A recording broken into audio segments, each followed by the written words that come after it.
There's been a major development in the investigation into the murder of a father who was killed while camping with his two young daughters in California last June.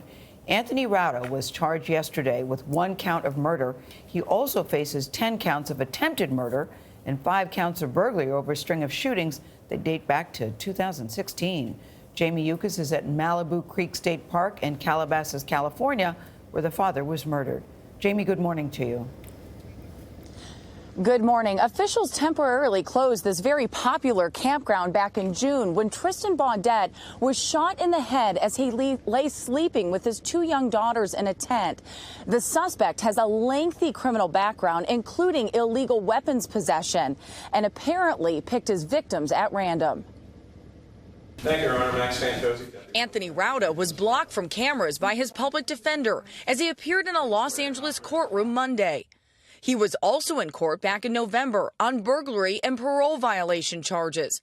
At that time, his unruly behavior led authorities to shackle him to a chair while wearing a spit mask.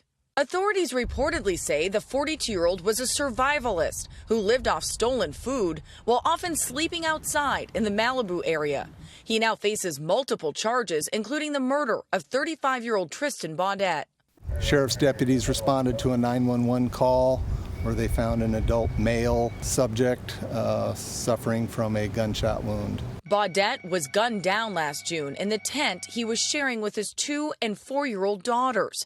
They were not injured, but are listed as victims of attempted murder in the felony complaint.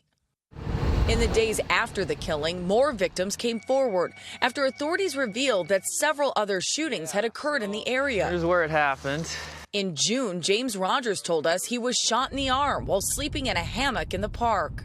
I kind of assumed they were aiming for my head, to be honest, because I sleep with my arm up. Melissa Tatangelo is also one of the victims named in the complaint against Rauda. My boyfriend walked around and he was like, "That's a bullet hole." And I was like, "Okay, it is, right?" Authorities released this photo when they arrested Rauda in October after spotting him on a ridgetop carrying a rifle in his backpack. He was suspected in a string of armed burglaries. Sources tell Los Angeles station KCBS that Rauda was positively identified in security videos while committing those crimes. And they say ballistics linked Rauda's gun to Baudette's murder, as well as to at least 5 other shootings in the area. In court Monday, Rauda's bail was set at $1.1 million. He did not enter a plea, and he is expected to be back in court on later this month. Nora? All right, Jamie, thank you so much.